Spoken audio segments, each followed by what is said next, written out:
Welcome to Section 31, episode number... No, it's not. It's period of review. Silly Dan.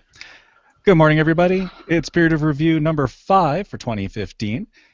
This is organized play support, and with me is the ahead of his time Sir Dan Hammond, shipping manager. With him, the other half of Section 31 is Sir Rogue Schindler, the achievement master, and then he who doesn't get to be knighted, but gets to be an ambassador, Jeremy Benedict, FL Razor on the forums, chief ambassador. Good morning, everybody. Good morning, Alan. Morning. Good morning. So we got a fair bit to cover here because there's some fun questions, so we'll get into it. First one that came up was there was a nice poll on priorities for local tournaments. And what I found interesting in there was that buys and rating points came at the very bottom of the list. Achievements, foils, and skill badges came in number 2, 3, and 4 on the list, only behind the obvious having a good time. Excellent. That's great because, having a good time is free. The achievements and the kits are things we can put together and send out, so that's something we can provide. So it's good that the most requested things are things we can do, right? Yeah, so, and really, I mean, players enjoying themselves is absolutely paramount, no matter what's happening. We want that is the goal. If people aren't enjoying it, they're not going to want to continue to play. All right. Well, the first area in here was foils, so we'll cover on that. The survey question was, how satisfied are you with the quality of foils? And it was 80% top marks. So, excellent. That's good to hear. I'm one of the things that I kind of I'm pretty proud of is how nice these foils are coming out between the artwork and the effort that we put into them.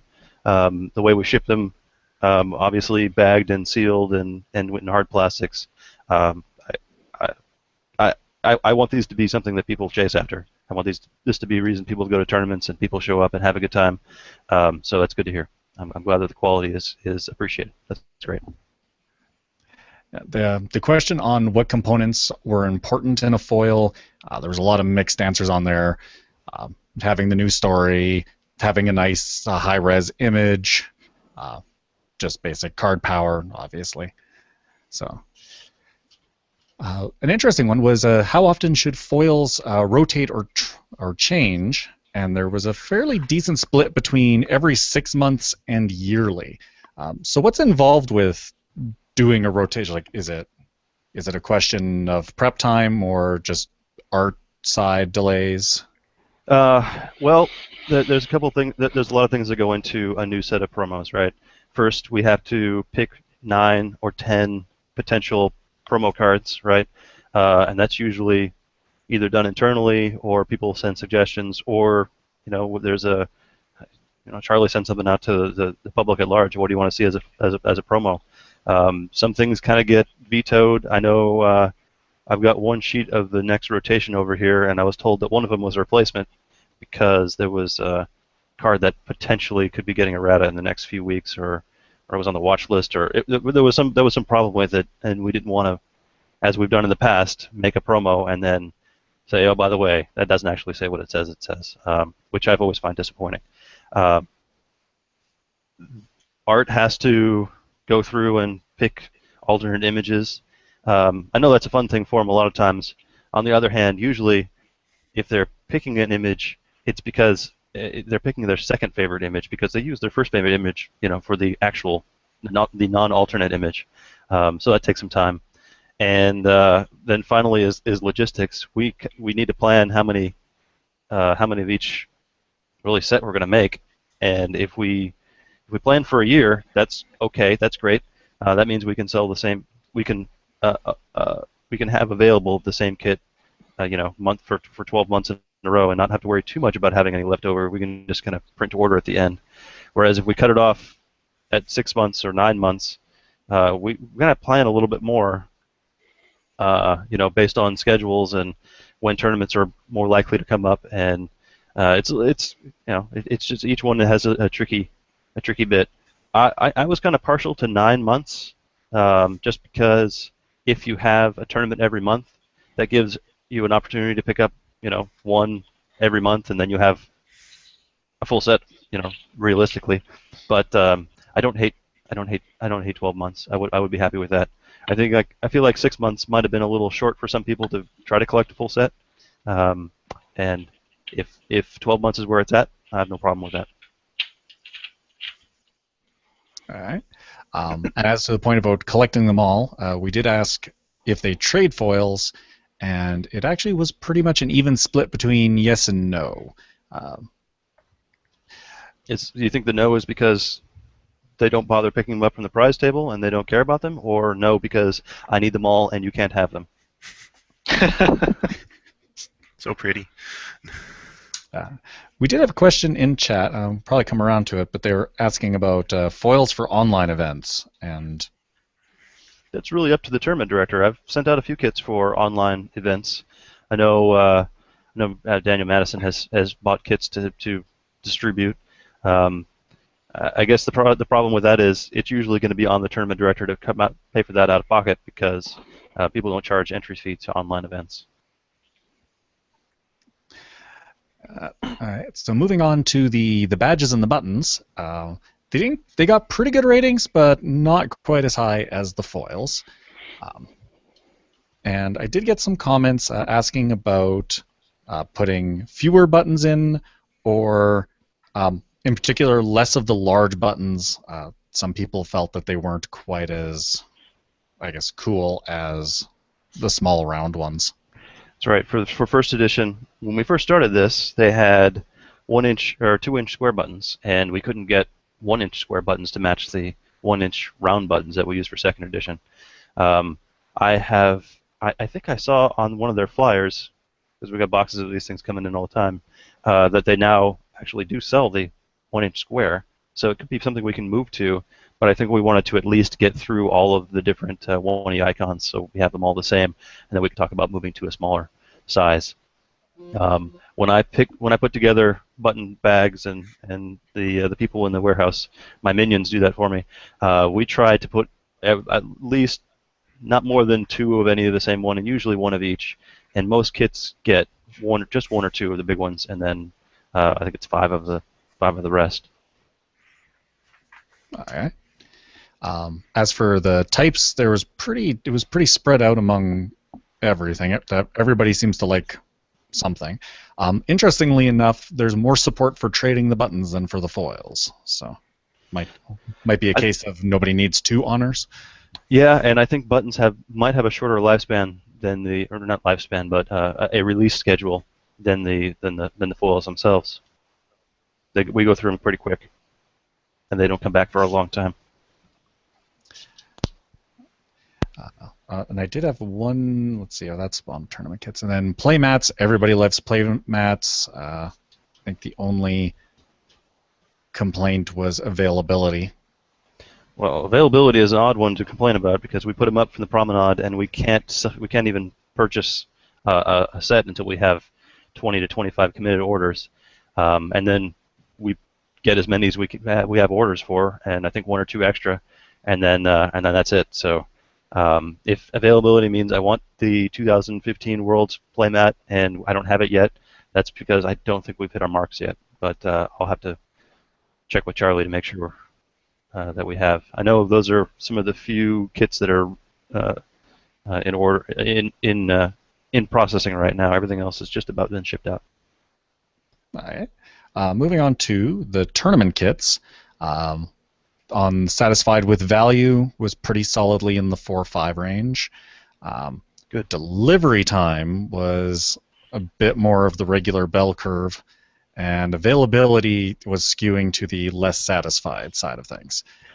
Yeah, I can see that. What we do is we used to have a lot more availability because we were taking orders for things that didn't exist yet, and that led to a lot of disappointed people. So what we've done this year is we only put things up in the warehouse if it's available, and actually have it in hand. So that means that sometimes things are available and sometimes things are not. Um, and it seems to have. I've gotten less irate emails about I ordered this 2 months ago and where is it? Now it's I ordered it and I need it for an event this weekend. Can you rush it? Usually we can accommodate that. If for some reason you need something quick, if it's available on the promenade, that means we have it in stock, and I can usually turn it around in a few days. Um, Usually I'll do once a week or so. I'll print out a bunch of orders and go put them together, and then over the next week they get sent out. So that's I think turnaround time has been getting better. I think availability, again, uh, maybe we need to talk about having something else or a notification system so that when things go live, um, maybe you get a PM or something. That might be interesting. Maybe you can subscribe. We've talked about a subscription model before, and we've had some interest in that. I don't know if it's enough to do it, unfortunately, yet. The subscription model would take away all the worries about availability and timing because you would just have either a monthly or an annual payment, and you just get everything as it comes. Um, I think that might be the way of the future if we can get enough interest, but I don't know if we hit that total yet. It was one of the questions, and it came out about 75% were interested in it. Most of them, if it was a recurring payment, 25% no. So there does seem to be at least some interest in the Kid of the Month Club. Did you have numbers behind how many people responded to that? Instead of just percentages? It was only about 8, sadly. Yeah, I don't know. I don't know what the minimum number it makes sense to do that for. 8 might be a good number, actually. Although if 75% of 8 said yes, that means only 6. Let's see. People for how often they'd like to requisition kits. And again, we had a pretty small sample size for this stretch. You guys were pretty far down the survey. There was about 50% wanted to be able to order twice a month. A quarter wanted to be able to do it monthly. And then about a quarter wanted to do it less often than monthly. What is the current limitation on that? The current limitation for tournament kits is 1 per month. We used to have a limit on things like league prizes, but we've taken that away, so you can order 2 depending or more. But we correlate that back to the number of the actual events you're running. So we take a look and make sure that no one's gaming the system too much or trying to hoggle prizes. But 1 per month for release kits, tournament kits. The kits are sizable now. They're not the smaller ones or the large ones. You get one of everything. So we figure 1 a month is probably about where it's at. If there's a large event that folks need more, you're always welcome to send me a PM and we can work something out to get around the limits so I can send you more prizes. But limiting it to 1 per month spreads out the amount of shipping we can helpfully do, and that seems to be working out so far. All right. If you guys can hear a growly voice, it's somebody leaving a message on my answering machine. There was a couple comments about the contents of tournament kits. One was asking, apparently for overseas, they were asking if we really needed the winner certificates. I think it's that they cost a fair bit to mail out. The winner certificate is probably the least expensive thing in the entire kit, and the only thing it does is regulate the size of the bubble mailer we can use. If we got rid of it, we could probably go a little smaller, but there's not much of a smaller envelope we can use. Okay. I don't quite understand that one. Maybe we can, if that's still an issue, or you had some comment, please send me a PM on the boards, and we could talk about it. And the other one was a question on why do the foils smell like pizza? So I promise it has nothing to do with production. Well, not on your side. I don't think that there's probably visual evidence that pizza has been consumed near the production of foils, but I do not think that they are scratch and sniff. Yet. Pizza the Hut. You need to put little warnings, foils were produced in a factory that also produces pizza. Yeah. They contain nuts. Yeah. There's a question, and then so let's move on to achievements for a bit. Let's see. Question on how satisfied were you with the achievement system? Had pretty good numbers, about 50-50 on the high side versus mediocre. For how often to add achievements, that was spread out between anywhere between every new expansion through yearly. Whenabouts, do we have a standard formula for when new achievements hit? We do not. We kind of did.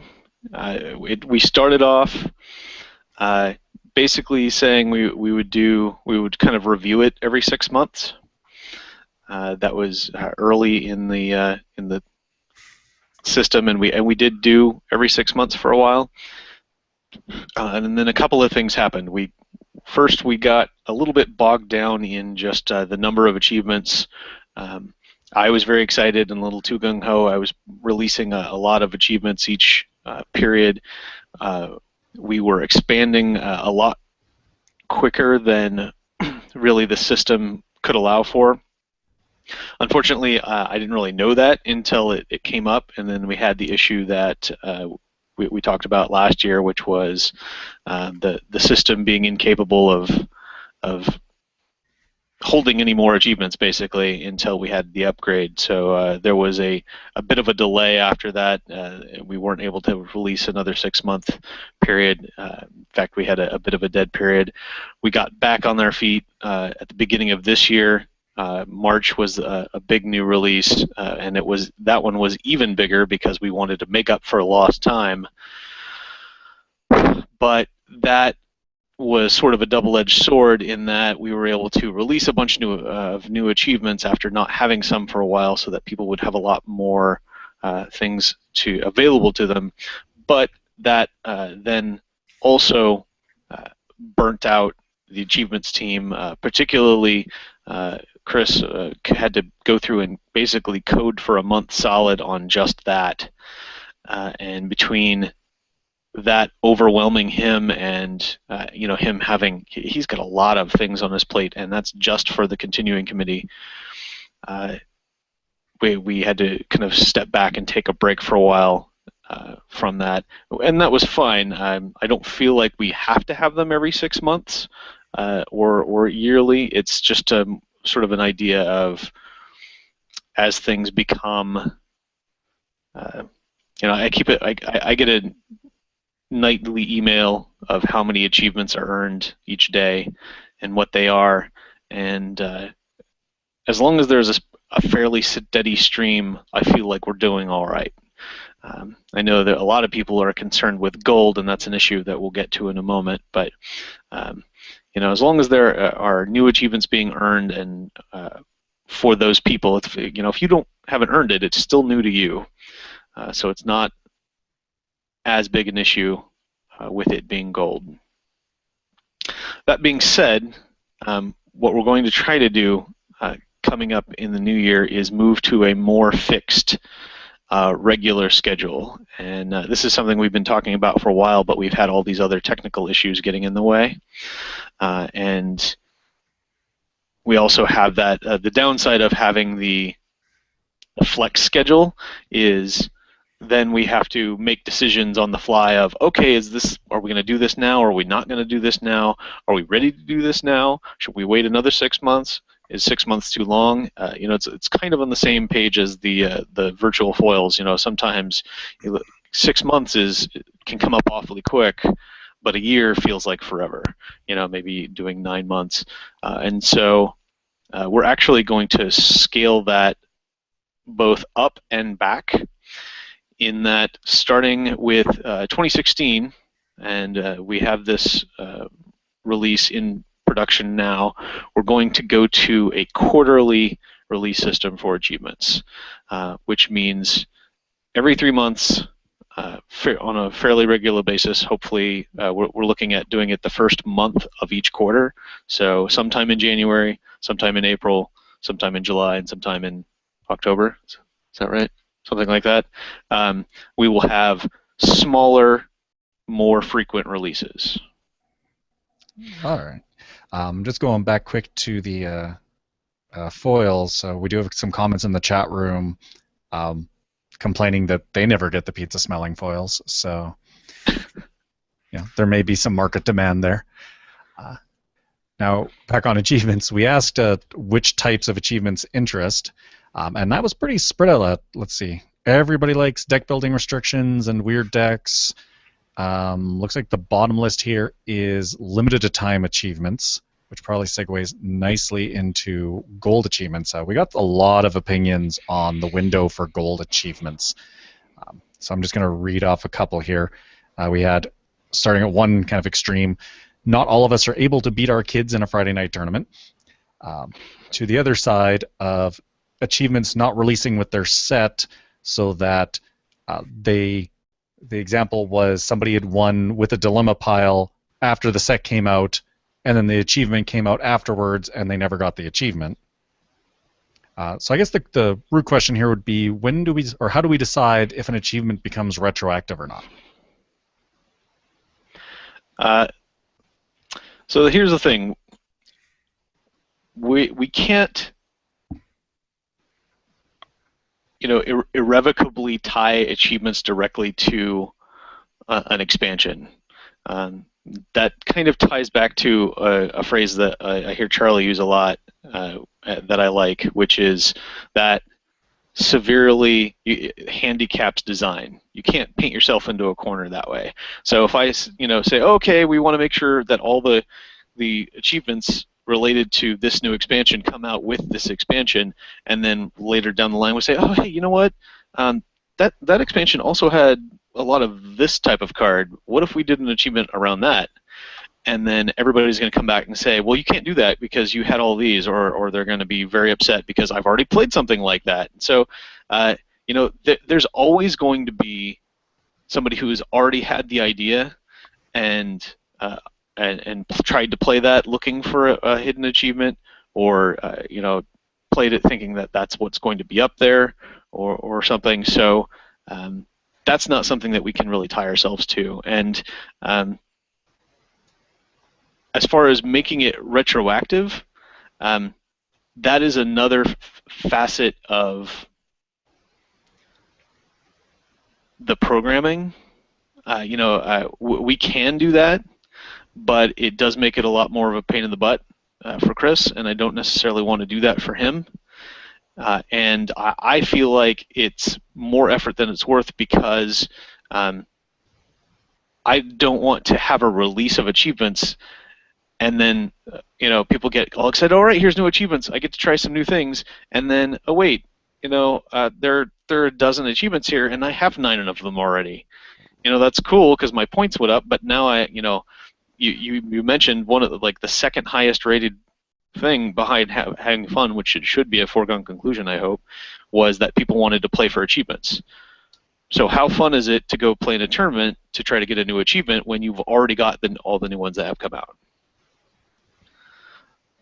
So that's sort of our philosophy is, unless it's something that's very specifically tied to the timing of a set, like release achievements, where we're saying, excuse me, play with X number of cards from a set within a month of the set coming out, and that's sort of our generic release achievement these days.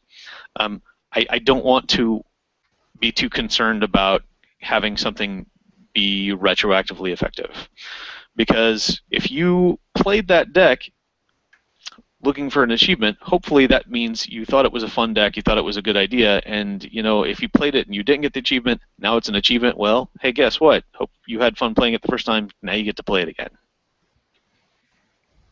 On the other side, there was for limited time achievements, and there was concerns on basically, let's see, what was the quote here?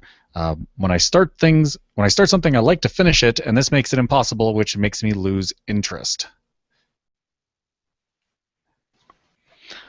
Okay, I'm trying to think of which limited time achievements people had a problem with in particular, mostly because the idea of the limited, the few achievements that we had that were limited in timing were like either event specific or meta specific.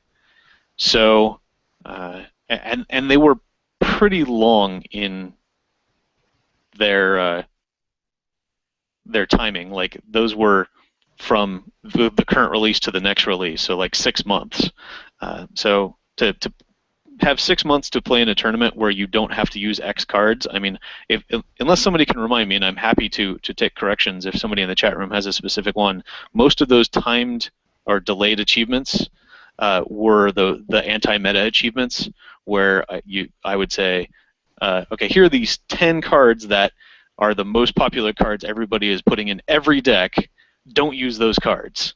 Try to be creative and come up with a deck that doesn't use those cards. Or don't use these 5 dilemmas because they're broken or they're too frequently used or whatever. Those were set on timers because I didn't want to be locked into those cards, if you understand me. For the meta, that's going to be shifting. And, if so, the most popular cards are going to be different in 6 months than they are from now. So they were set on timers. So you're going to have I'm trying to remember a title of one. I Don't Need Your Cheese 1 is going to be for this 6-month period, and then we're going to shift those cards. If something else comes up, or another thing gets eroded, and so that's suddenly, less cheesy. Then we have I Don't Need Your Cheese 2, and that is a different set of cards. So we haven't really updated those in a while because they got sort of repetitive, and they were, as you mentioned, they're not super popular. So I don't have any immediate plans for doing anything like that. Right now, I think the only ones we have on the docket are block related, and so those are by necessity tied to the sets that are currently legal. So those are timed in as much as they're legal from the time the block begins to the time the current block ends. So you have at least a year. So, if that's an issue, I would be interested to hear from people on which ones they in particular had a problem with, but I don't think we'll be doing too much more of that, so hopefully it won't be a concern. Let's see, the chat room pointed out World's Weekend. Well, okay, that one is not really anything we can have a control over. That's when Worlds is. The other one that came up, I saw the chat room, but I had it on my list already. The comment was, the lack of relativity play 10/win 5 is a glaring oversight or intentional hole that should be patched.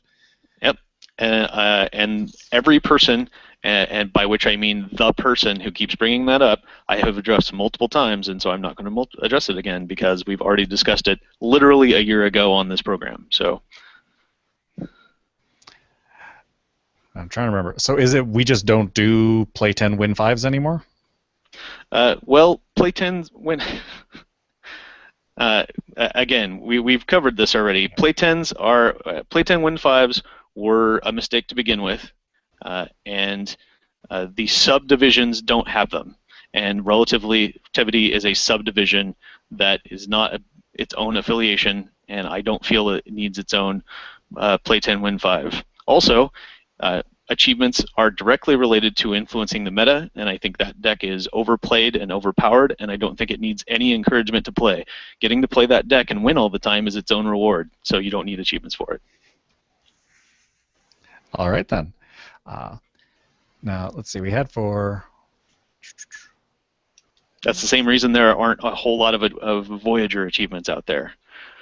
Any of the decks, if you go through and look at the deck-related achievements, any deck that is really powerful, you'll note there are not a whole lot of, oh, I could play this affiliation this way and I get an achievement, and play this affiliation this way and I get an achievement. That's because you already get to win all the time playing those achievements, so there are less achievements related to, or for playing those decks, so there are less achievements related to those. All right. The last bit we had on achievements was on a criticism, and it actually showed up for both Rogue and Dan, was just questions about responsiveness, getting answers back, and that culminated in a quote from someone that was, "That shipping guy is a tool." Well, That shipping guy volunteers his time for the community, and I apologize if I'm not as fast as I could be. But you know what? We're all wearing this shirt for a reason. We're not getting paid for this. Um, I can only respond as fast as I have time for. So I wish I knew who you were so I could speed up your packages a little bit, but you know, I'm doing what I can. Fair enough. So let's pick on the ambassadors for a bit. One big question that came up was somebody had asked, what is the difference between an ambassador and a TD? The quote was, "I don't even know what they do now. Plus, there's only one in my area. Why not just pass information to TDs to pass out at the tournament?" Certainly a good point. I mean, most ambassadors, or almost all ambassadors, are tournament directors, but not every tournament director is necessarily what we're looking for. In terms of an ambassador, is just being, like I said, a point of contact within a region, someone to disseminate stuff. And that being said, there's no hard and fast rule about there can only be one person in a region. The main thing that we're concerned about is having major areas covered. And so if there is um, if there's any area that we could really have somebody in representing, I'm certainly up for hearing about it. And I said, send me messages, or point out, say, hey, we've got 7 or 8 people down here regularly, and we don't have contact with an ambassador. It's like, well, then you should definitely have one. So, again, a lot of that stuff, I try to make sure that there's at least one in a region for sure, and try to make fill in as much as possible where we need to have some more. That said, I think a lot of there's a little bit more going into what we're doing with ambassadors than just disseminating info.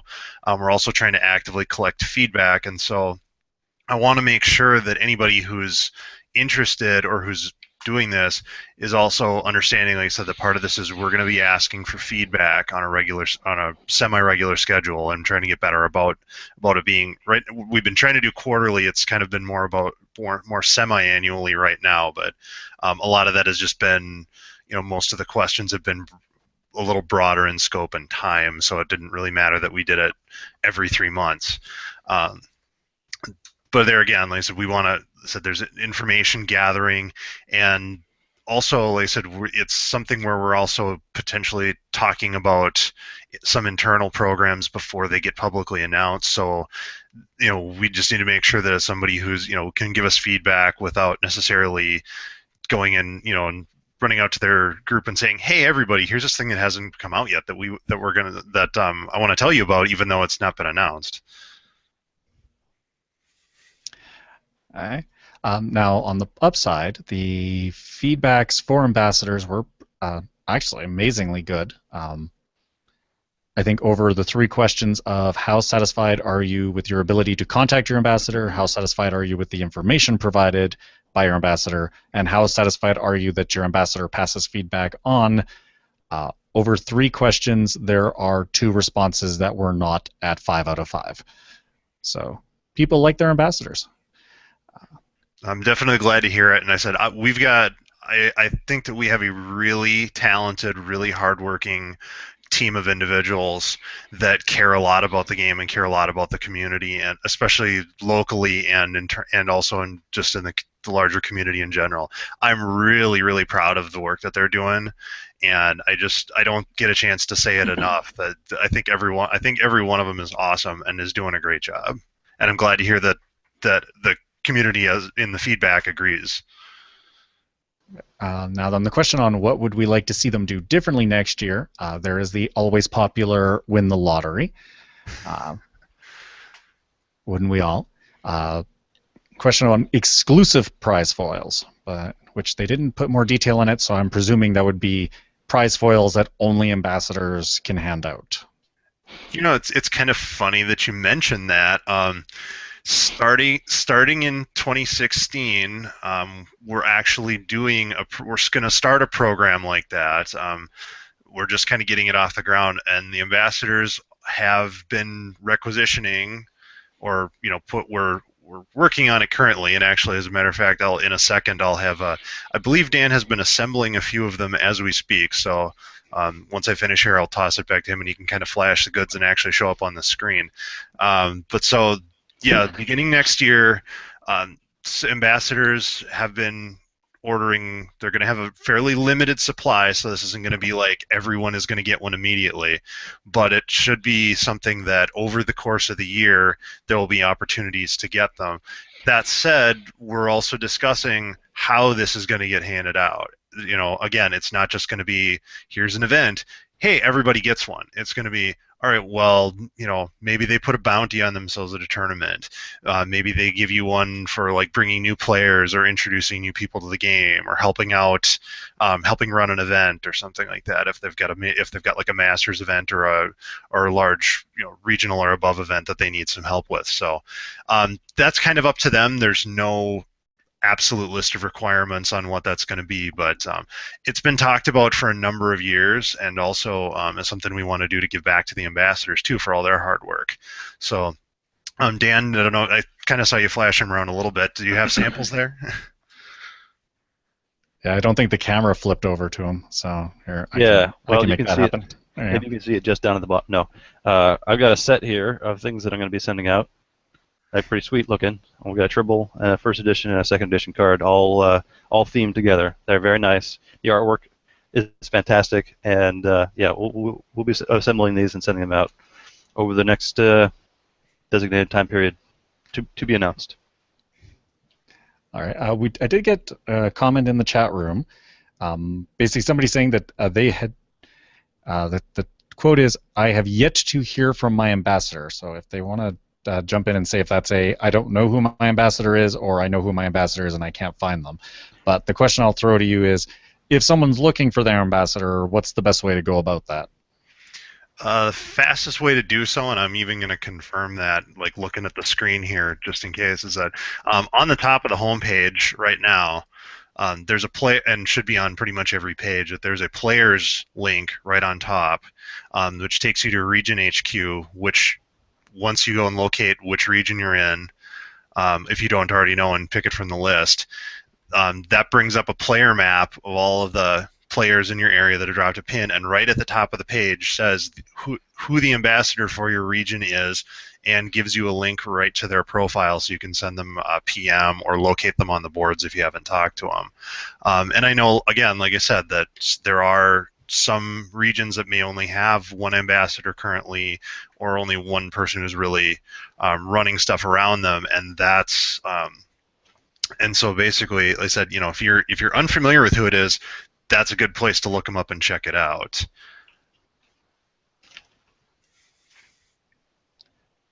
All right, let's see. We got a reply. Was they know who it is? They just haven't heard from them.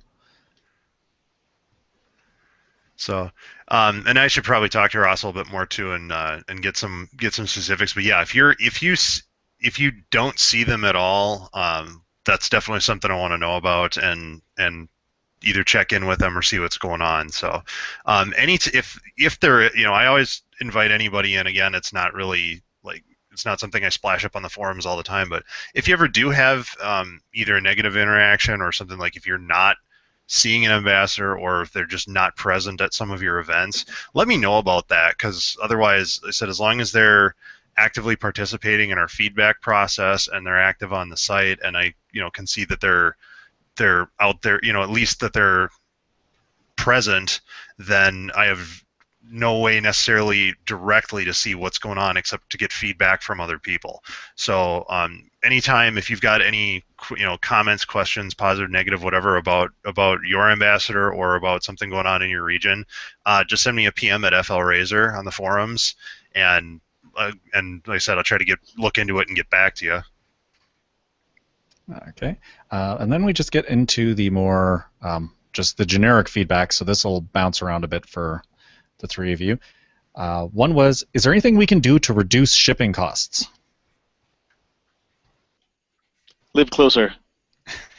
As in incur less cost for the continuing committee, so that more of the cost of requisitioning a kit goes directly to supporting player programs and the website.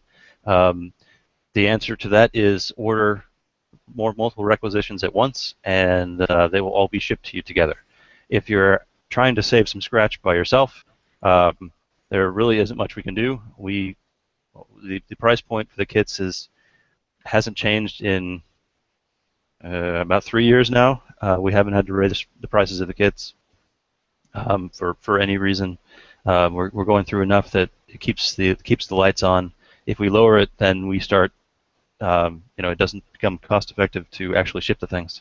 So if it's a repeat problem for you, send me a note. Maybe we can just have one big box that gets shipped out to you, once a year or something. But other than that, it's the costs are pretty much all you're paying for. Really, is shipping, particularly for the playmats. I don't think we're quite doing very well overall in the playmats. But if you have a particular issue, just send me a note. If this is an international thing and you're getting hit really hard by, I don't know, we fix the import tax stuff by changing the actual cost of the kit to low. So I don't know what you're asking. There was a few that went around there because it was a lot. I think there was one comment specifically about Australia. I have another one here. They were asking about for regionals, but the idea was, could they run a regional that was no fee, no prizes? Because most of them don't particularly collect cards, and I guess between the cost of getting something shipped to them, that particular comment didn't say whereabouts they were. And basically by the time it got there, it was running late because of the shipping, and the shipping cost a lot, and nobody there really wants the stuff anyway. So, hey, could we just run a regional as a freebie? I wouldn't have a problem with that from the shipping end. I think if everyone started doing that, I know that that's a good fundraiser for us. So if everyone started doing that, that would be bad. But if it's a particular case where shipping is bad and it takes 2 months to get to you, I know we have at least 2 tournament directors who are in locations where the postal service is not 100% reliable. That would be something to talk directly to the organized play group. But from the shipping point, you're asking me if I would be willing to do something to do nothing. Yes, I would be fine with that. All right. Another one, which kind of listed to for raffles, someone was asking about color coding raffle tickets, and the argument they had was that they get the tickets for events, and other people were buying, let's see, what was the quote here? The tickets I earn playing in events are basically worthless when other players purchase multiple subscriptions in order to have a lot of tickets to add to the bin. There should be different color tickets awarded for events, and color-coded bins that only accept tickets of specific colors. That's interesting. Back when we first started the raffle, tickets were awarded based on donations. So if you made a big donation, you got a bunch of tickets. That kind of rolled into the current strategy, the current program of if you buy a bunch of, when you buy an annual subscription to the website, you get a couple of tickets to throw in the bins. That evolved into I'm going to buy 30 years worth of subscription so that I can have all the tickets. We've changed some of the policy over the last year to make bins that only accept 1 ticket per person to spread the love a little bit. But the raffle loses the continuing committee about $100 a quarter for all the shipping that we have to send out. So I would be, there's a reason we reward people for donating. Fair enough. The chat room reminded me that last year we were talking about a second warehouse, and we did have a comment basically saying, hey, is there anything we can do to help with production, putting foils together, et cetera, et cetera. So can you update us on the state of the great warehousing? Yeah, so this time last year, one of our biggest concerns was selling things that we didn't have and keeping up production. Since then, our paradigm has shifted as that we're only selling what we have, and this is the first time this week is the first time I think this year that I'm putting something together without us having a party, and that's only because the holidays are coming up and everyone's are super busy. We've put together a lot of cards this year. We've sent out a lot of prizes. Um, I don't think we've been terribly behind. Anytime something gets shipped here, we put it together and send it out. Most of the delays for things like this guy have been because the cards just weren't ready. They weren't produced, and so they couldn't be printed, and then we couldn't ship them out. Um, I know some things are in place. I've already have in my hands the next 1E release promo. This is the 2E release promo for Face of the Enemy that just came out, so that'll be going up soon.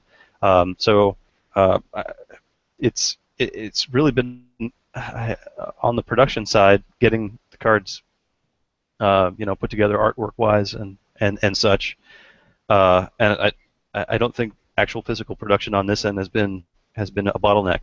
Now, all that said, we have in place a plan to utilize, to use another group to put together some of the cards for us. We're going to have a pilot program next year where a group that's been selected will be getting a couple of pages to do, and if it comes back to us and everything looks great, then we're going to send them all of one promo, so that for maybe something like regionals, all the regional programs will be put together. All the regional promos will be put together by this group. So that will, one of my biggest concerns is the quality would drop. So if because I don't know if anyone else is meticulous as me, but if all the cards are being produced by one group, then there's not going to be, this is a tier 1 card, this is a tier 2 card. It's all coming from the same place. So something with the right regionals that are far enough in advance, we might be able to put it all together. That's the current plan. That's what I've heard. We'll see how it goes. And if it does go forward, we should be able to offload some of the more generic promos like that somewhere else. And that would be certainly a load off of me. That'd be nice. All right. And actually, just to follow up on that, because I've heard, we always talk about the Trek warehouse, and you had mentioned you guys had a party. Can you walk us through exactly what, when we say warehouse, are we actually talking about 300,000 square feet out in the boonies, and what exactly is involved when you guys do a shipping party? Sure. We have these. We call them scrapbooking parties because all of us get together, our scrapbooking cutters and our marking pens, and we put stickers on things. We usually about once every month or once every other month, the call goes out to all the local players, and we usually get between 3 to 7 people show up. It's bring your own lunch, and we sit down and we make cards. 2 people sit down and start cutting. 2 people sit down and are marking, and 1 to 2 people are pasting the cards down and getting them ready for final assembly. Once all the cutting's done, those people usually start bagging buttons, and then putting 7 buttons in a bag and putting them aside. Once the marker people are done, they'll sort the cards that are put together into play sets, and then bag them up and sleeve them up and put them together. Once all this is done, no, let me rewind. About 5 o'clock or so, an order for pizza will go out, and that's why some people complain. But by then, all the cards are sleeved, so there shouldn't be any pizza smell. No, there's no pizza smell. We break and have dinner. We usually get a round of Shribbles or something else in, and then we get back together around the table and put together another, the rest of the cards, make sure everything's cut up. If for some reason we don't get to the end of the box of prints, having the cards cut up means that if I'm going somewhere and I'm gonna, like a Friday night gaming, I'll just take just a pile of cards like this and just mark them up myself, or pass some pens around the table and we'll mark up in our spare time. That's great because this is much easier to carry around than a big cutter and cards. Once they're all marked up, that's even easier because then I just bring a couple of boxes of triple starters and the cards that are ready to be pasted down, and then we paste them down and it looks like this. So that's what a scrapbooking party looks like. It's usually about 8 to 10 hours of volunteer time per person, so that's about 40 hours that we sit down and put in. And by the end, no one wants to see any promos for a little while, and everyone's had too much pizza to eat, and we move on. The warehouse is not 3,000 square feet. It's more like maybe 12 square feet out in my garage. There's a couple of big plastic bins that everything gets sorted into. and a nice table with a cloth top so nothing gets scratched up. And I'll go out there, once a week, couple times a week to put together orders. Orders look like this. And I've got a label printer here, and so I scan in the label, I print out the label, I scan in the barcode, and it gets attached to the order, so you can track your shipping, and take them to the post office.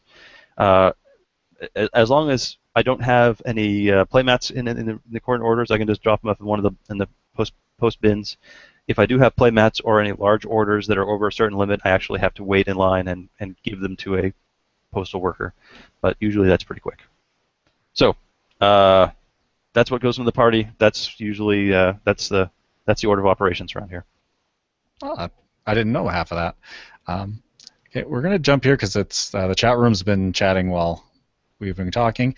There was it's a comment about going back to gold achievements, and just to take the names out of it, a comment that they don't chase gold achievements because someone is going to harvest his local bunch of amateurs, so there's not much point or opportunity for the rest of us. So I'm kind of reading between the lines. I'm guessing that's the achievement comes out and somebody has a local group that they can get together on short notice and punch out the gold achievements off the on day one. Yeah, gold achievements have been unfortunately a sore spot from what was meant to be kind of a nice little fun competitive, semi-competitive cookie to being basically abused. Unfortunately, there are very small number of people who are ruining it for everyone, and we tried to make that. We tried to make that a little more interesting this past year with the Gold Digger achievements. That has had very mixed results, and so we're actually going to make some pretty significant changes that I think people will like. We've had multiple discussions, despite communications issues, which are valid concerns that people have voiced. I have seen some of the discussions on the boards eventually. First off, Gold Digger and Overachiever, that series, that experiment, which was very experimental, is going away. That was an interesting idea, but it's not working quite how I had wanted it to work. So as with any experiment, sometimes you succeed and it gets implemented, and sometimes they fail, and so that's moving on. As for using gold in the future, I don't want to get rid of gold completely, because I do think it is nice to have that, motivation to get out there and try new achievements when they come out. And so what we're going to do moving forward is, I mentioned we're going to be rotating to a quarterly schedule, and that's going to have a couple of benefits in that we will have less achievements in each of those releases, but we will be able to get current achievements out quicker, which was obviously a concern that some people voiced about, well, I already completed this achievement that's related to this set, but the achievement didn't come out for 6 months, and now I didn't get it. Well, now they'll be coming out closer to the set, so if you at a maximum of 3 months later, so that will help sort of counterbalance that. In addition, as far as gold is concerned, what we're going to do is expand gold beyond the first person to achievement, and we're going to make it the first achievement period. So from January X, whenever Project Shirley comes out, which probably mid to late January, through April X, when the following set, Clark, comes out, anybody who earns achievements from Project Shirley will get gold. If you earn it before the next achievement release comes out, then you'll get a gold achievement, because it's not fair and this is another point of that has been brought up, not necessarily that one person is hogging the ball, but even if you don't get them right away, some people don't have weekly tournaments or even bi-weekly tournaments. Some people have monthly tournaments. Some people have to travel really far, so they can't even make it to monthly tournaments. And so by the time they can even get to a tournament, all the gold is gone, or the gold they're interested in is gone. So this is going to become more of a release party style. We want more people to get interested in it. This will encourage people to be more interested in the new achievements as a group, and hopefully foster more of a communal experience with it, and I think hopefully relieve some of the stress of, we have to have a tournament tonight, and we all have to play this, and you have to let me win because I want this gold achievement, and nobody else can have it. All right. We have another follow-up question about workflow, but this time it's for Jeremy. And the question was, so everybody's happy that the ambassador's passing on feedback, but what happens after that? Does that feedback go to you? And then, so what happens when an ambassador gets feedback from their player group? Oh, you bet, and that's a great question. What we do, like I said, is right now it's been a little more infrequent, but first and foremost, anytime that something comes up, I stress at the ambassadors to, if there's a problem going on, let me know about it right away. That said, for the regular feedback schedule where I have them go through and I have them fill out a survey, kind of similar, although not quite as long as the period of review survey that you guys saw earlier this year. And I collect all of that information and review it as it comes in, because that's also one way that I keep track of who among the ambassadors is still out there and actually actively doing stuff. And if they don't, then if I don't hear from someone in a while, that's when I start looking at potentially replacing that person if necessary, or if there's a play group that's quiet, I talk to them directly. But all of that information gets collected together in a document that then I share internally with the CC. And if there's any specific mentions of specific programs or specific groups or individuals that that they may have some issues with, or so I take that either to to that person directly or into that whoever's in purview of that. Like if I were to hear some feedback about this particular strategy we've noticed and being played locally in first edition is abusive or whatever, then I would specifically pass that or call attention to the first edition team to take a look at that, just so that they're getting that. Again, what they do with it is totally up to them, but at least to make sure that they're getting that information passed to them. Okay. And I think the last question that we've been getting from the chat room, which is back to Dan, it's shipping is just this mysterious and interesting thing. Somebody is asking if the pizza's already eaten, or if the card's already done before the pizza, and they're all stored in your garage, how come the cards smell like pizza, not motor oil? Because they're already sleeved, so they don't smell like anything. They smell like... what I need is I need that smell that comes when you open a new pack of cards. That's what we need to spray on these things, because that would be amazing. New packs. I wonder where you'd get that. Cardimundi, I don't know. Hey, there was actually one other thing that went by in the chat room that I wanted to bring up. Someone mentioned that while they may only run a 1E event and a 2E event each month, in alternating weeks, they run triples events much more often. So why is that limited to one per month? That's a great idea. There's no reason, and I've just fixed it. So now you can order up to 3 triples kits every month. Go nuts. Well, that's a good turnaround. Oh, and yes, in the chat room, as we all derailed into new card smell. All right, so that is the end of the feedback. So what would you guys like to talk about now? Well, I know you touched on it briefly, and we didn't really, or at least I didn't respond, because you mentioned Dan and I at once. Dan is a tool, as it turns out, because he actually is the one who submitted that feedback. So I think that should be redacted. Yeah, I thought it was being funny, and then I completely forgot about it, and I got upset. So I apologize to myself. That said, we are aware communication is an issue. Definitely on the achievement side, I I have made it very. I feel like I've made it abundantly clear that I'm a very slow reader and I don't have time to be on the boards 24/7 the way a lot of people like to, and that's cool. I love that's their choice, but I can't do that. I just can't keep up.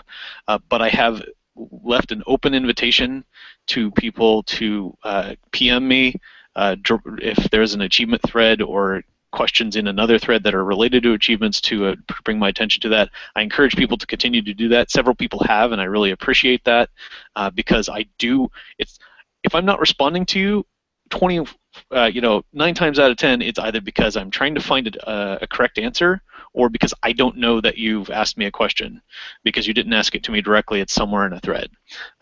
When I find achievement threads, I always subscribe to them. I've brought it up to Chris that there is some kind of subscription issue because usually I will subscribe and I'll get the updates to that thread, and then like a month later, either the subscription has timed out or something has glitched and it just stops sending me notifications. So if people go back to an older thread and start adding replies, I don't get them. I don't know why that is, and I wish I could.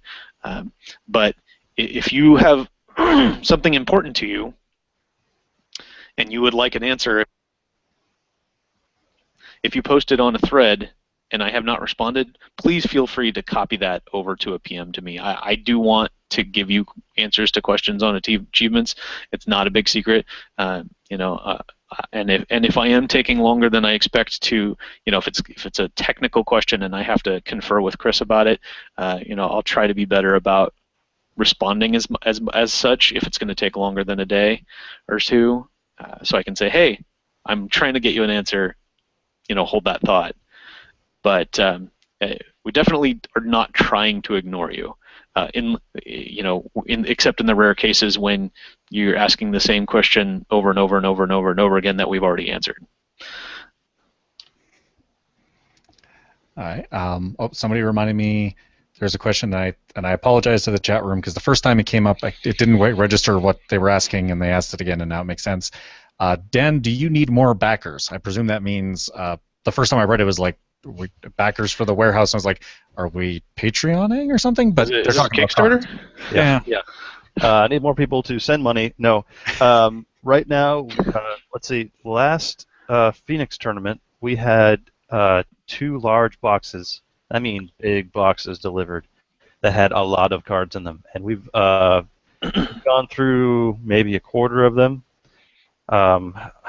We had grand plans because there were actually a lot of rares from interesting sets, and a lot of commons and uncommons from interesting sets. So we set those aside, and we've talked about doing repacks to put up on the promenade because that would be kind of fun. Order a couple of packs of Blaze of Glory, a couple of packs of weird stuff like that. But unfortunately, we just haven't had time to plan any further than that. I do have a lot of backers now, so if you have some that you're going to be throwing away, I don't need any white border cards. If you have black border cards that are in good shape that you're just going to throw away, you can send them to me. But we do not have any pressing need right now. We're good. We're good for a while, probably another year, maybe longer. I'd rather you send them to me than throw them away, but I do not need them right now. And they would just take up space in the warehouse, and Mrs. Shipping Manager would be sad. All right. Is there anything else you guys want to bring up? I'll make one last announcement if nobody else has got anything. One thing we came up with while planning the upcoming year's worth of achievements that I thought would be fun to go ahead and announce is this spring we're going to be resurrecting the Will of the Collective, but for achievements. So I know a lot of people have interesting ideas for achievements. They do get suggestions from time to time, and so we're going to try it, and this is going to be a little bit more structured than what you might used to be seeing from the Will of the Collective. I'm not going to leave it open 100% to whatever is voted on, open slate, but I think it will be fun to get a little bit more community involvement in what types of achievements you'd like to see and what you'd like to think. We'll still be restricted by what is legally possible, and by legally I mean coding wise, technically possible in the system. But I'm looking forward to getting that started at the beginning of next year. So start tooling up your ideas for that, and I'll look forward to seeing what the community can come up with. Does the person who comes up with the winning achievement get an achievement? Badge. You voted for the winning achievement. Achievement! Nice. All right, and looks like the chat room is content. I think we've been distracted them with new card smell and repacks. Anything else? Let's see. Dan's working. Okay. Sorry, I had muted myself because I coughed earlier. Sorry. One other thing that I want to mention real quick, because I've heard a couple people bring it up recently, is in regards to the Nexus program, which was kicked off a long time ago. There were some technical issues that were keeping us from necessarily getting a lot of that handled in terms of management of inventory and being able to put information out about the cards that we got. And granted, this was all done before everything became printable, but I know that there are still some people out there asking about it, both for getting physical product, getting backers, even things like that. So I guess the best thing I can say, number one, is similar to the movie, that time really has no meaning in the Nexus. So yes, I apologize that some of this has taken a long time, but it's one of the things that I've made a priority for the upcoming year, specifically in the beginning of the year, that I'm going to be working with Mike Harrington, who is the one who was directly started and was taking care of the program, and seeing if I can do even more to help and kind of jump in and say, hey, let me work with you, let's get this done, and see if there is still interest out there in what people need, and see what we can do. Worst case scenario, like I said, if now at this point everybody's just content with everything being printable and there isn't really a demand, we'll see that. But I know that there's definitely ambassadors and other people who are very excited about potentially the prospect of being able to hand over decks to people to play with, and actually giving them real cards and not just a printable deck. All right. And I believe that brings us to the close for today. I do have one more thing. Oh. I got a message recently from someone who had was wondering why we had so many second edition cards, Decipher cards, that were printed by Decipher and handed over to Continue Committee years ago, but we didn't have a lot of 1E cards, and that was the reason that we just didn't get them. We got boxes and boxes of 2E. We've gone through all the tournament kits that we've sent out, but we didn't get a lot of first edition. And they said, well, can I trade you my first edition foil promos for things in the warehouse, like promos that they didn't get? And I think I'm certainly open to that. I think that would be great for the raffle, for other prizes. If for some reason you're sitting on a stack of 20 foil Q's tents, or plasma torpedoes or whatnot, send me a message and your trade list. I'll be happy to go through and see if we can make a deal. I'd love to have equal 1E and 2E stuff for raffles and prizes and things like that. So if you got it, let me know. Thanks. Oh, that sounds very cool. I'll have to go see what I got in the back here. Not that I need 2E cards, but I definitely got some leftover 1Es. So, last chance. Let's see. Chat room looks happy. Any other last-minute announcements? Lottery winnings to announce? No lottery winnings. Okay. So, I'd like to thank you gents for coming in today. That is Jeremy Benedict, Chief Ambassador, Rogue Schindler, the Achievement Master, and Dan Hammond, Shipping Manager. Our next and final period of review for the year is tomorrow at 3 p.m. Mountain Time. That's 5 p.m. server time, and if I'm working from memory, I believe it's 2200 UTC. So until next time, have a good day, and this period of review is done.